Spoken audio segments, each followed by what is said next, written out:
And manifest right now, Academy. The Academy Award for Best Documentary goes to... And the Academy Award for Best Original Song goes to... All right.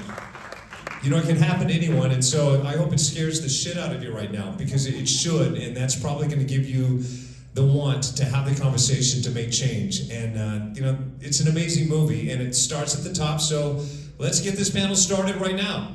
I had the pleasure of meeting her at the dawn of this journey. She's written and directed and or produced 39 feature films, created career best performances for the likes of Sienna Miller, Al Pacino, and of course, William Baldwin. Ladies and gentlemen, please welcome your director, Julia Verdin.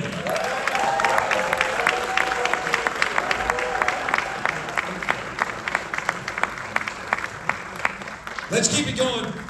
You know, when I lived up in the valley back in the late 80s, slang for a good-looking dude was a Baldwin. Oh my God, like he was such a Baldwin.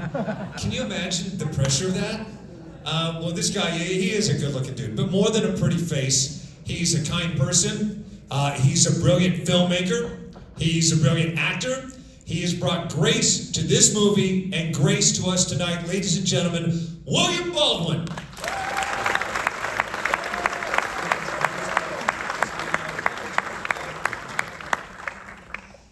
All right, so keep it going. A standout star in feature films like Terminator 2. Oh my gosh, what a great role. Also, Air Force One. I can keep going with movies. Television resume. I don't have time to list this resume. It's a mile long, least of which is not his forever role in The Walking Dead. He's an artist beyond measure. The same can be said of his heart and what he brings to no address. Xander, Berkeley, wherever you are, come on now. Give Xander a big round of applause. Xander, thanks for being here tonight. Here we go. There he is. Yeah. One more time for Xander Berkeley. Hey, nice run. Cardio is everything. You know that if you know zombies, right? His name's synonymous with hope, synonymous with generosity. From Extreme Home Makeover, his giving spirit, currently on season 5 of HGTV's Rock the Block. Also a standout in No Address. By the way, before he departed Extreme Home Makeover, he helped over 200 families in need of help get back into those homes, and now he's helping families who have no home get into those homes. Pennington, sir!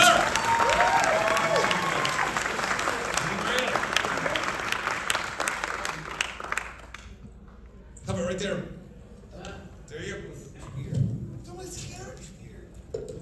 All right, once again, give them all a big round of applause tonight. For all they've done and all they'll do, you know, this is the launch of the documentary, of course, but a narrative feature comes out next year, and each of them gave their own to it, and it's going to make the world a better place, much in the way that this documentary. Julia, we'll start with you. So when I first met you, you were about to board a big bus for a journey. Not necessarily to set out to make a documentary, but really just to get footing into the narrative feature you're going to make. What did you learn along the way? How did it shape things? How did it change things? How is this movie better for it? Oh my God, I learned so much along the way. It was a really eye-opening and humbling experience. And I think, you know, the big thing that I learned is that it's so important that we don't judge. I think as a society in general, we have this temptation to just look at someone or something and make a judgment. And there's always so much more to everything if you start to look underneath. And you know, I'd written the script, so I'd done a fair amount of research on the homeless crisis before I went on the trip. But the big takeaway that I got from it was that what was really working was what was being done by the private sector and the organizations where they were running shelters, giving health care treatments, medical treatments, job training, drug addiction programs, and also having everybody be accountable and taking part in the kind of upkeep of the place. Those were the things that were working. And the other big thing that struck me is the number of people that I met so much now to help others get off the streets, that if they'd been abandoned by society and no one had given that helping hand in, then maybe the thousands of lives that they have gone on to save would not have happened. And so that's why I think you just never know. You know, when you give someone a card to an organization or you give them a helping hand to get off the streets, you don't know what their potential is. We don't know what they could do, right, if we don't give them a chance. So my big takeaway really was that everybody deserves a chance. And we as a society have to come together and all work towards a solution so that that is possible. So true. And like the movie says, before it's too late. And Xander, you've been involved in so much through your life, such a storied career. You were involved in both this documentary and the feature. What brought you to it? What attracted you to this? Well, is this on? Is it? Yep. Yeah. I lived in Hollywood for a very long time, 25 years up the hill and many more years down in the midst of it. And my wife and I were raising two daughters. We fled. Is that the right? Fled. We fled. We flew. We flew. We fled. To Maine, and that's where I was when I was contacted about this project. And I'd spent years before I had kids spending time on the street with individuals. I always had trouble in its judgment a lot, but a little apprehension about whether you're contributing to it, a negative habit by giving them money. They're obviously taking drugs or whatever that got them here, and yet I'd always have the torture of conscience as I walked by, and I tried as often as I could to get some to-go food and go down to wherever there was a stretch that I spotted somebody that looked like they needed, they were hungry, and I could just give them some food and hang out. And it was a two-sided thing, because a lot of times people just need to be seen and heard. And at the same time, as an actor, I'm always observing and trying to take in impressions of people. And so it was a mutually beneficial thing, and to hear their stories, or just to have a bite to eat with them and move on and feel a little bit better. But when I was contacted about this project, and there's homeless all over the country, you can't escape it. You see it in Portland, Maine, and you see it wherever you go. It's been exacerbated in Los Angeles, gets a very bad rap, but the weather is warm here. And there are a lot of people, a lot of states that give one-way tickets to people that come to Los Angeles. And so I'm going to stand up for LA a little bit, and California in general. Greyhound diplomacy. Sorry? Greyhound diplomacy. It's a Greyhound bus thing, and they give them a ticket, and they send them here, and they have fewer homeless people in their community, and they think that there's a lot of social programs that are going to help them here, and the weather's good. And that's not the only reason. There's a lot of very confusing politics on both sides. Let's just leave it at that.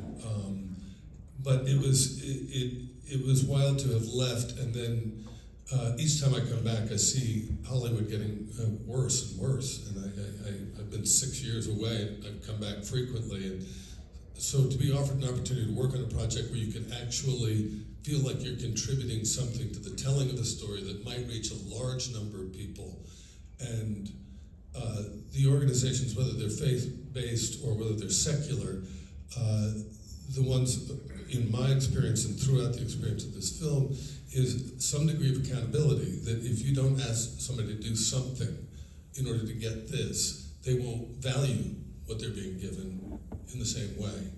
And yet, you can't just, it's a complex situation. I think we all can get that.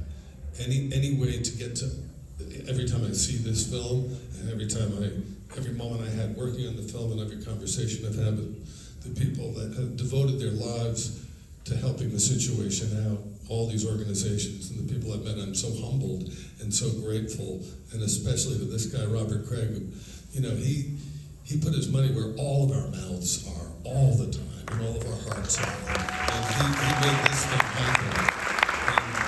And it's so much respect. So true, and I was there. You were relatively day one, and as with any great movie, things happen, and weather was not on the side, and you get to know who someone is when things go awry, and they're tried for days, and just thank you for, no pun, but weathering the storm of the early part of this movie. Thanks for we got rained on a lot, and homeless people don't have a lot of umbrellas. And the way we filmed it, and we got soaked to the core, and it's humbling, and it's important that you feel, wow, I'm not going to complain because what leg do I have to stand on? But this is hard and it hurts and yow. Yeah, the universe reminding you of homelessness. And Ty, I've been doing movie press my whole life and part of like mindless movie junkets for years where you're sycophantic and things aren't sincere. I had the pleasure of seeing you the very moment you arrived on set. And set was a simulated homeless camp here, and right beside it, one of America's greatest homeless crises. In fact, we said California has the longest stretch of homelessness, and you were in ground zero of that. I saw you weeping, and moments later talking about hope. You rallied some people and talked about hope, so just continue on, pile on to your own message of hope and what this meant to you. Well, I just think, you witness something like that, it just sort of, I guess everyone should really witness it. I think that's what this movie's all about, is when you finally, it's in your face, and you're like, my God, this is really happening. It's more about realizing that it's not just numbers and stats, it's real human beings who've have real stories, and they've lost so much, and they're just trying to get a leg up. But it is crazy. I love the detail of this movie in the sense that it shows the steps of just the fact that just not having a driver's license and how difficult it is it just keeps cascading and cascading until it's obviously going to happen to so many people. But what was so authentic about this is you're seeing it, and I'd never seen look, I lived in Venice for 15 years, so I'd seen homelessness, but what was in Sacramento, I'd never seen anything like that, where it was entire families and real. It just looked like a very, very grim future, and I was like, we got to figure out a way to turn that around. But I love the fact that this really shows you the, treatment for mental health and so many different issues. It's a layered system that has to work, but it's proof. That's what this movie is. Hope, I guess, is the answer that I'm saying. And that's what is needed. Is us believing that just believing in one another. That's how change happens. Yeah, I love it. And as they announced early on, thank you, Ty. As they announced early on, the problem, what's working, what's not working, how can we fix it? Mr. Baldwin, you have to know, you're such a humble guy, but you have to know what a gift you are to this film. And I saw people weeping when you signed on to do the film. And then you show up, and you led the charge, and you actually inspired the village. It takes a lot to make an independent feature like this work and cross the finish line. It takes a bit of a miracle, and you were that miracle. Thanks for being here. The character you play, I know, will become a part of you forever. Talk about that character and the hope you hope to inspire. Well, first of all, I'd like to thank Robert, Craig, and his entire family for their support and their generosity throughout this whole creative process. We've learned a lot, but for everything we've learned, we're about to teach a lot of people many things. One of the important things that I like to say, that I want to say, is that we have to start reframing this discussion. We don't have a homeless problem. We have a mental health crisis. We have a crisis of poverty in this country. Okay. Many of the programs were well intended 15 years ago, and they haven't worked out the way they had hoped for. Okay. Low harm and no harm, and housing first or housing only. There's a phrase that I've learned when I was in one of the missions, that compassion without accountability is enablement.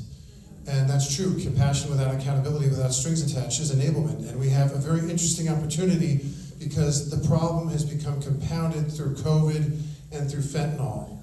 homelessness has gone from 52,000 to 76,000 in Los Angeles County.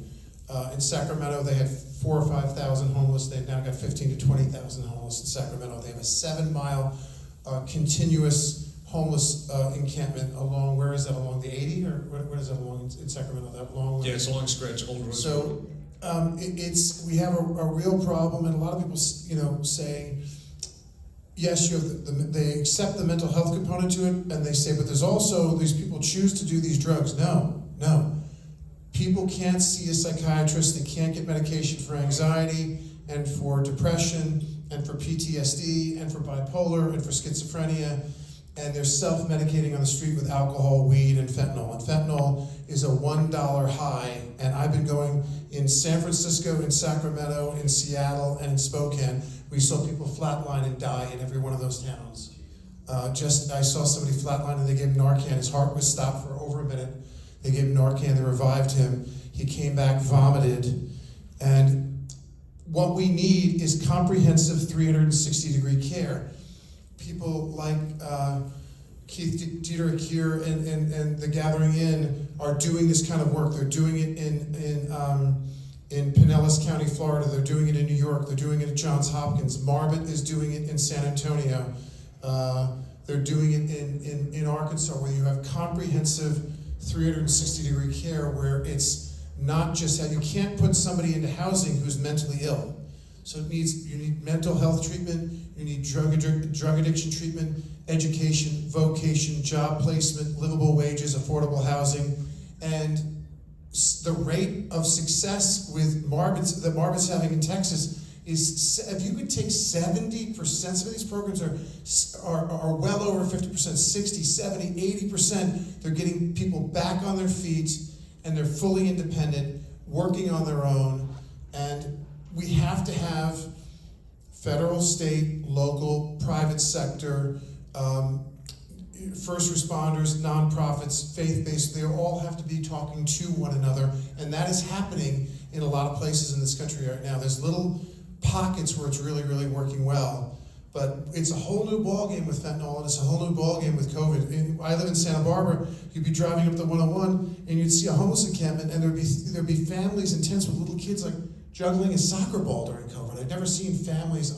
I've seen people hiding in the bushes along the 101 that were, but it's very much different. So I'm excited to for all of us to be part of the solution. But just remember, we have a mental health crisis and we have a poverty crisis. And people say, how do you pay for that 360-degree care? Let me tell you something. When you get into everywhere I went, when somebody was in trouble, was overdosing of fentanyl, the fire department showed up with a rig, the sheriff's department showed up, the police showed up, paramedics showed up, faith-based showed up, and nonprofits showed up. Then they get taken to the hospital, emergency room costs. Then they get admitted to the hospital. Then they go into the court system. You've got lawyers and judges. Then they get incarcerated. Okay, it's affecting commerce, small businesses. It's affecting tourism. It's affecting property values. So the cost of the way we're dealing with it now, which is, I wouldn't say the cost of doing nothing, because we're not doing nothing, we're trying, but you have to have comprehensive wraparound care, and the cost of not giving this type of care and getting people back on their feet and back to an independent life is right now is far greater. It's going to cost us more in the long run to continue to do what we're doing, which is not enough. We have to do more. Oh my God. This guy. What are you running? You got my vote. Why are you not running for office? You can move mountains. In fact, I think you just did. You gotta get Billy to run for office, that's all I say. You should see Marvin and I when we go on the road. Marvin and I are like Oscar and Felix politically. We are like on opposite ends of the political spectrum. And we just did an event up in Spokane. There were 700 people there. It was a conservative think tank. And they absolutely just loved hearing us saying we don't agree on a lot, but we're working together and we agree on this topic quite a bit. Yeah. And all of these, it was the Washington Policy Center, major conservative think tank. And they were we both got so much feedback that they were so thrilled that in this era of division and finger pointing, like we're having a conversation and we're working together to try and come up with some solutions. Yeah, amen. Change is only going to happen when we all get along, and that overlap where we all get along, you find a common enemy, and that common enemy is homelessness, right? Yeah. Yeah. Mr. Baldwin, give me a round of applause. Yes, Xander.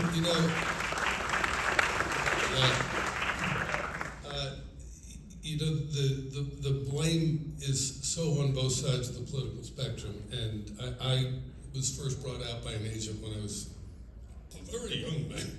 In 1979, I was 22, and I had an agent bring me out to LA, and I was going back and forth with my family, my friends, and the theater. We're all in New York, and I watched the strange interface between, on the left, the issues of personal freedom, and then on the right, the issues of don't enable through welfare programs, and the strange and unfortunate bedfellows they created. When Reagan came into office in 1980, I'm in the Reagan movie, and I'm so in awe of their having ended the Cold War without bloodshed. So, but I was very disturbed by the shift, and suddenly mental hospitals were dumping people on the street corners in New York and LA, and it was the biggest change in my life. I'd never seen anything like it. There were people off their medication on the streets in both New York and LA overnight. And that was like a very unfortunate combination of bedfellows, the strange bedfellows of the left wanting personal freedom and the right wanting, more accountability for social programs. And trickle down, to me, didn't trickle down. We know that since 1974 to now that the middle class has just completely evaporated. So it is a political crisis, and one side trying to make the other side look bad is to all of our disservice, and we do have to work together. And because the polarity is so extreme right now with the election coming up, and I think everybody's being geared through the media and through our bubbles that we're in and through whichever political faction we're a part of to be at each other's throats in a way that we have to not be a victim of that. We have to hold our elected officials accountable to work together and bring about the change, which involves both providing care, social programs that everybody's talking about, the wraparound health care, mental health care, drug and alcohol rehabilitation, and accountability, so that you're giving these people an opportunity, not putting them in prisons, but putting them in care centers where they have to be given treatment, but they have to be held accountable in some way, and we have to work together on spending money sensibly, not just giving them a place to go and do drugs, and not just saying, I'm going to cut them off and let them go, or anything. Go. Julia, sorry. No, it's just interesting that, again, another well-intended policy on the left was these, where they wouldn't give out the drugs, or they would give out the paraphernalia, but that was at the direction of the police, because they didn't want people doing drugs in 25 different places around Portland or around Seattle or around San Francisco.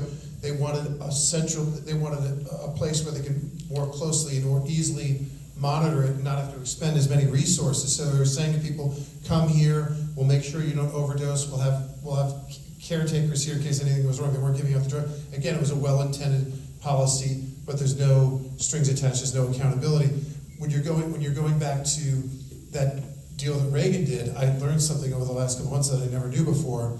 That was sort of an unholy alliance between the left and the right, because as you said, the left wanted to protect civil liberties because they didn't want people put away against their will, and the right didn't necessarily want to create an underbelly that was dependent on these services, or they didn't want to throw money away needlessly, or straight up they just were looking to cut the budget, and this mental health care stuff was cut. So, but one of the things that triggered it on the left of the civil liberties that I never realized before was One Flew Over the Cuckoo's Nest. One Flew Over the Cuckoo's Nest. And when Cuckoo's Nest came out, and when they go around the scene, and Nicholson's talking to all those guys, and they're all there voluntarily, and he's like looking at them like, you don't have to be here, like, what are you doing here? That was sort of what triggered the left to make a deal with the right. The right would say, we're going to cut the funding for the spending, and the left said, we're okay with that as long as we protect the civil liberties and you can't put people in. And now we have a problem where someone's overdosing And I've had to do conservatorships over people before, okay? I had to have the courts give me the rights to take away someone's, I had their rights, I control their rights. It's scary.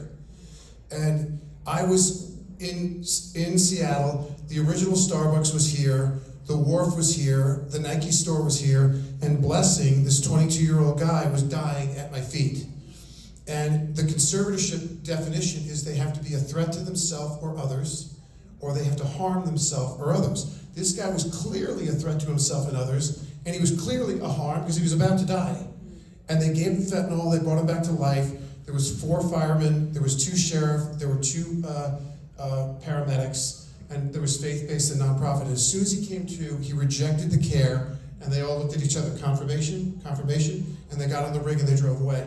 I don't want to leave the my opinion is, talk about doing a 180, I think that instead of going with lawyers and judges into a courtroom, the firemen and the paramedics and the police and the nonprofit, not the faith-based, but the nonprofits that work in the homeless space, I think they should possibly be we should possibly consider giving them the right to take somebody who was on death's door, would have died if we didn't just give them, one of the perfect analogies is, when somebody is standing on a bridge and they're about to jump, and you talk them out of jumping, or you grab them before they jump, do you let them get in their car and go to work? No. No. So if somebody has overdosed of Narcan and their heart has stopped, and you've revived them, if the pros on the street that are getting their hands dirty every day, if a fireman and a cop and a paramedic all say, you say no, we say yes. And you put them into, I don't know how good it would do. It's painful to withdraw from fentanyl, but if you put them into a lockdown for 3, 4, 5 days and let them make a more conscious, a more sober decision than when they're on Narcan, they're coming out of a fentanyl stupor and they're vomiting and they're saying, no, we can't live like that anymore. We have to make sure these people, if they're going to reject the care, they're doing it, they're coming from a more clear-headed position to make that decision. And you were riled long before involvement with this, but I think like this movie and the drama that's going to come out next year will probably open this kind of discussion. It's going to rile people very much like this. Julia, you saw that coming. You set out to make a narrative feature, but you thought, let's do this bus tour. A day into it, you said, it's got to be a documentary. What inspired you to bring these voices to this life long before the narrative? I think, I've made a bunch of social impact films. I've done child trafficking, domestic abuse, social media predators. And for me, I get inspired to write something when something really touches my heart on a deep level. And like just before COVID, I started seeing more and more people on the streets.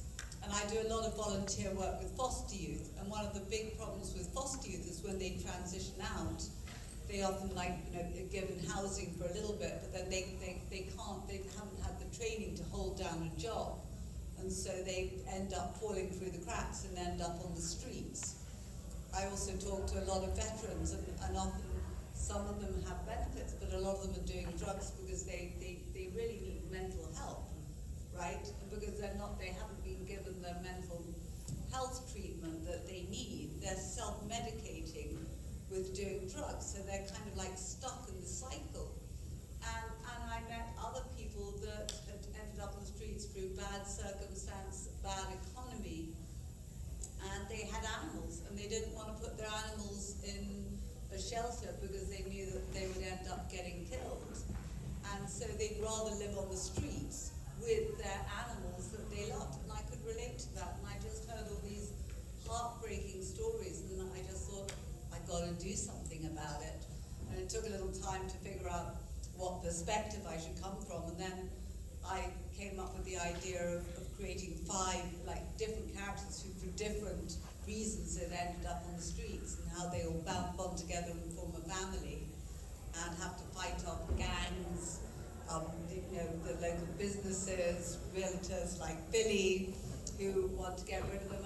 And the other thing I wanted to show too through Billy's character is how anyone, however successful they may look, right? Often people living beyond their means, trying to kind of keep up with the Joneses type thing.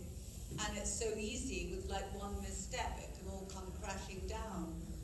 But the sad, tragic thing right now is that the average American is one paycheck away from ending up on the streets. And that's pretty scary. And so with Billy's character, I wanted to create that it could happen to anyone type of story too, just to bring that aspect home. Especially if they're drunk and a gambler. His character was. Exactly. Ty, let's talk about your character. I'd love to see, we saw a sample of it here. Your character has an opportunity to give someone a second chance. And I love what that represents. I hope that it inspires people to do the same. I know from your heart, you love representing that. So talk about that spirit, what you love about playing that part, and what you hope it echoes. Yeah, I play the guy, the shopkeeper, basically, who runs the store that gives Jimmy a job. And as it turns out, that's sort of the turning point because, that second chance that sometimes we all need is exactly what, it's one of those things where, I think a lot of us in time, we just feel like our worth is of less value because we don't even believe in ourselves, but then we meet somebody along the way, and I know we've all had that, whether it be a teacher or even the chick who gave me my first job in graphic design. Like, I just realized that they believe in you, and from that you start to believe in yourself, and it's a huge transformation that happens. And I think that's exactly what's happened to so many people, like in this film, is that they just lost belief that not only they can be what they once were, or they can even start to step and rise up, but sometimes it just takes that one hand, just that one job, that one chance, like, let's see what you've got, and it changes everything. And so it's a pivotal moment. So I think that's exactly sort of what all of those people need, is just a second chance, but in a structured environment, because that's what's really needed too, is some type of structural system that really lets them go step by step back to gain success. And it doesn't have to be financial success. Success just means believing that you can live a better life. Amen. We got a minute. I hate to go rogue. Will you answer some questions from the audience? Say again? Sure. Questions from the audience? Raise your hand. A couple questions. Anybody, raise your hand. I know there's a good question out there. Anybody have a question? Yes, sir, right here. Name and? Name is Yuri Williams. I had a chance to, in 2017, to visit all 50 states and see the houseless crisis going on. And I wanted to ask you guys, have you noticed any improvement since, I mean, you guys haven't seen what I saw in 2017, but were you able to see any type of improvement in all the states that you guys were in? I can tell you the situation has not improved. It's gotten much worse, like I said, because of COVID and because of fentanyl. But the good news is that there's programs all across the country that are having a high rate of success. We just have to replicate that in the most severe markets like San Francisco and Los Angeles. Part of the reason is, as Xander was getting into before, part of the reason is great Greyhound diplomacy, part of the reason is the weather, but part of the reason is because they have excellent services here. If you're in Cincinnati, Ohio, and you're freezing your butt off and they say, here's $300 and a Greyhound ticket, do you want to wake up in Venice Beach tomorrow? People will do that because they don't want to freeze in the wintertime again in Cincinnati. But we have this interesting window of opportunity right now where the left and the right are willing to talk to each other on this topic, because the left has always sort of been, don't kill me for saying this, but sort of a little bit of the, if you will, the compassionate side that has well-intended policies that have been very successful, and some that have come up short. They were well-intended and they're realizing they're not working. And the problem has gotten so bad with fentanyl and so bad with COVID that it's affecting, I told you, tourism, commerce, small businesses, the bottom line, your property values, the ranking of your children's elementary school. So now people are willing, both sides are willing to have this conversation, because it's literally destroying communities. You go into Spokane, you go into Seattle, you go into, forget Portland. Is under siege, but you go into Seattle, they're turning the corner, they're coming back. But when you combine the compassionate component with the economic component. I had the same experience with the NEA. I used to try to go get more funding for the National Endowment, and I would speak to Orrin Hatch, and I wouldn't talk the language of we need to promote art and culture in this country and why that's important. I would say to him, if you give $1 in a grant, it generates $3 in economic activity. And for every $25,000 you spend, $75,000 to $100,000 of taxable revenue come back into. It's like, that's trickle down. That's trickle down that works.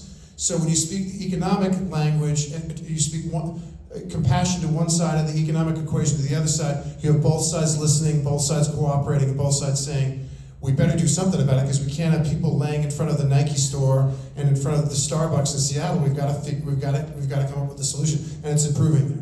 As opposed to both sides being determined to kneecap the other side lest they be shown in a good light. So they thwart the policies that could be effective just to make the other side look bad and not have progress under that administration of this. And so we've got to hold them accountable to start working together and making things actually happen. Amen. Another question here? Yes. Hey guys, my name is Grace Field, and my question is for the beautiful director. First off, thank you all for having the courage to stand up and give a voice to the voiceless and put human back in humanity. I think it's just so poignant and beautiful, and it takes courage to do that, so thank you. And two-pronged question. Why, out of all the social justice issues, why was this one calling to your heart to make and produce, and then also how can we help?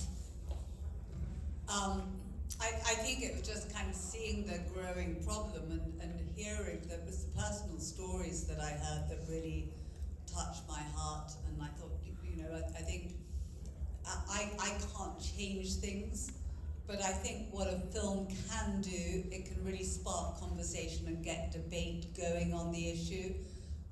And when people put a visual face on the problem and hear these stories, which a lot of the times they don't, and even with a lot of the policymakers, I was surprised that very few of them actually have gone out onto the streets and talked to people experiencing homelessness, right?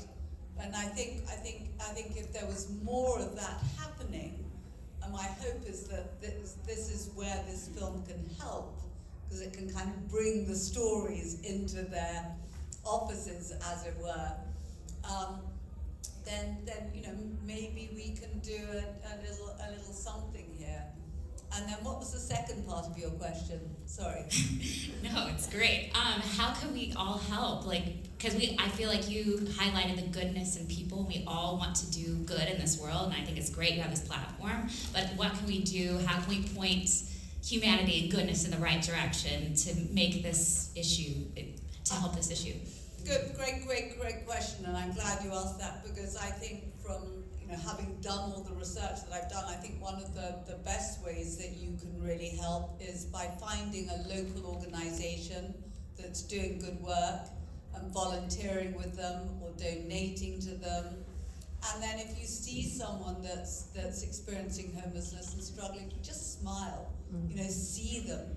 I think there's a lot of shame associated with homelessness. So a lot of the people living on the streets, they feel like no one cares. And so it makes it very hard for them to get help, to take that step into a facility to get help, because they feel so unseen and they feel so unloved, and that they're not important enough, that they're not worth saying, as we heard one woman say in the documentary. So I think the more we can do as a society is to not give up on people and just see them, and realize that every person has a story and not automatically judge.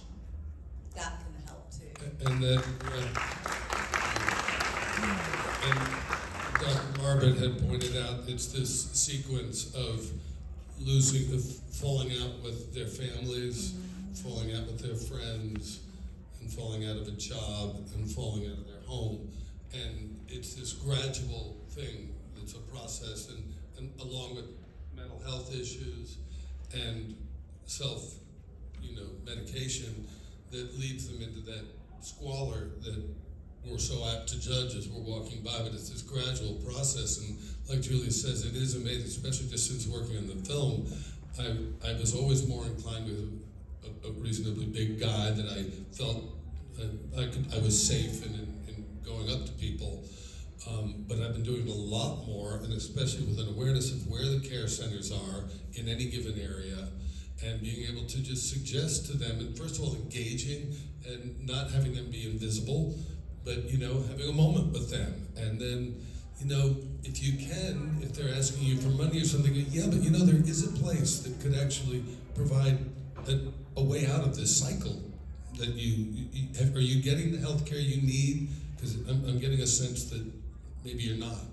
And to have that conversation instead of just walking on by, and as well as everything else everybody else is saying. And we should all talk to the pros out there, because there's a lot of people like Keith and Dr. Marbett and Hey, can I say one thing for you guys? Yeah. My name is Kevin.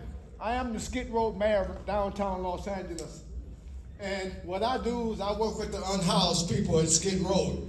I'm fighting in the federal court now for the unhoused people. If you go to my Instagram, Skid Row Mayor, downtown Los Angeles, you'll see what I do in Skid Row. It's not easy. This was a beautiful movie that was put out here tonight, because it actually made me look at things even more, a little bit more bigger than I looked at things, because I'm at Skid Row every day. Every day, every morning, every night. I'm in Skid Row working with the unhoused people. I'm in federal court fighting for the people's rights to come off the street. Like he said, I had to earn my trust with those people. I just didn't become the mayor. The people voted me in to stand up for them and represent them. I want to thank these people here for putting this movie together. It was a powerful movie. Somebody invited me here. But you know what? I would love to leave Skid Row and come here to see something like this, because that's what that does. It teaches me more. Every city we go to, we got homeless. We got over 78,000 homeless in downtown Skid Row, Los Angeles. And it's not easy for me to continue to work with those people, but it takes people like you guys to come in there to see what's going on there, to say, somebody cared. When everybody else gave up on me, somebody cared for me when I was able, and I was down and out. Somebody lifted me up when I was down and gave me some encouraging words like they did up on this stage tonight. I want to encourage everybody here. Open your heart to touch those lives, because when you tell somebody you care, or you show them you care, it's not all about the money. It's about the love that you're going to give them that changes people's life. Love changes people's life. So tonight, I want to thank you guys. Go to my Instagram. You can follow me on my Instagram, Skid Row Mayor, Los Angeles, and you'll see what I do. Thank you for what you're doing, man. Love. You're living it, brother. Thank you so much. That's what it's about. So we're on fumes here tonight. We got to wrap it up. So rapid fire. C, Americans with no address. C, no address because. Xander, we'll start with you. Xander? Are you Xander? You're Xander. His brother's name is Xander too. You go. All right, Ty, we'll start with you. I'd say see it and tell your friends. I mean, here's what I learned just being part of this project. It's people will speak with passion like that because they're literally, on the ground.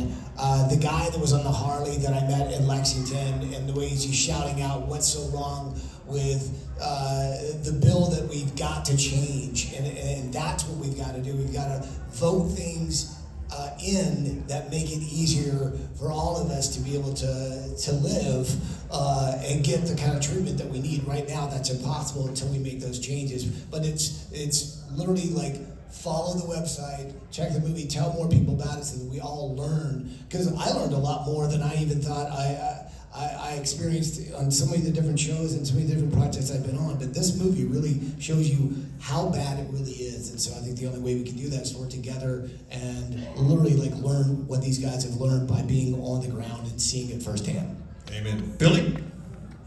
I think you have to do the same thing you're going to do with the election coming up. You have to register, you have to vote, you have to volunteer your time with Citygate, with the Salvation Army, with rescue missions, and you have to donate. So register, vote, donate, volunteer, and remember, we want to reframe this as a crisis of a mental health crisis and a poverty crisis. And we really have to get the awareness out there that this is a mental health crisis that has to be funded by both sides of the aisle.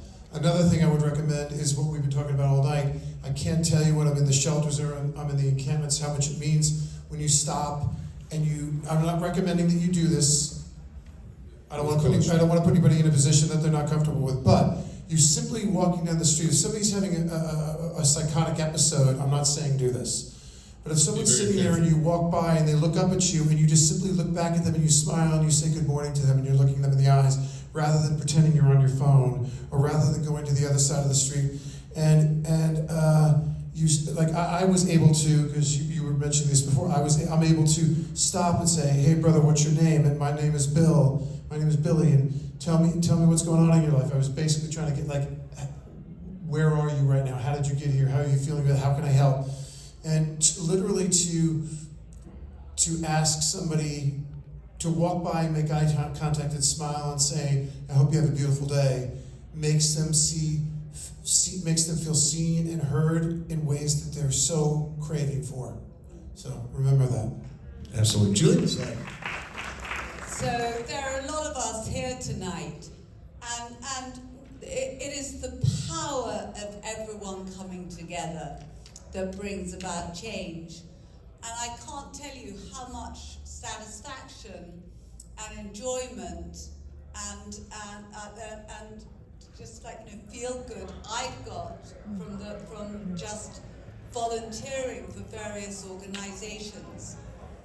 Often one of my most joyous experiences is when I'm volunteering with the foster youth.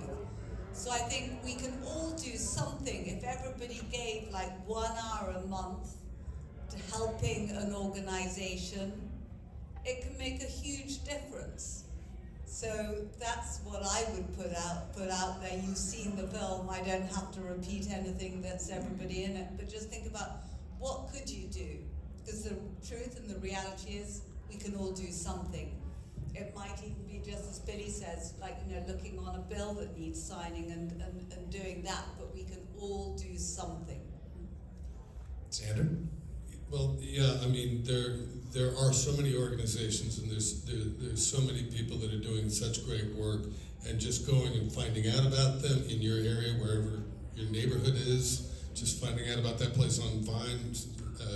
I used to live there. I didn't know about that place, but in Maine, I found places like this woman that started a thing called Maine Works, and it's job training and getting drug and alcohol rehabilitation into job training.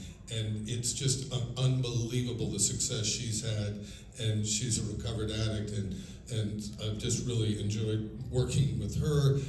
But I want to start volunteering in prisons, and when I go back, I want to start volunteering at the healthcare centers, the mental health care centers, and I think we do all have to do our share in terms of volunteering and in terms of reaching across the aisle, talking to each other, and what our brother said, love. One more thing really quick. I hope I have this right. No Address the Film, we're going to announce its release on World Homeless Day on October 10th. They're announcing that the film will be released this spring on 2,000 screens. Am I getting this all right? Yeah, not spring, a little bit earlier. A little bit earlier.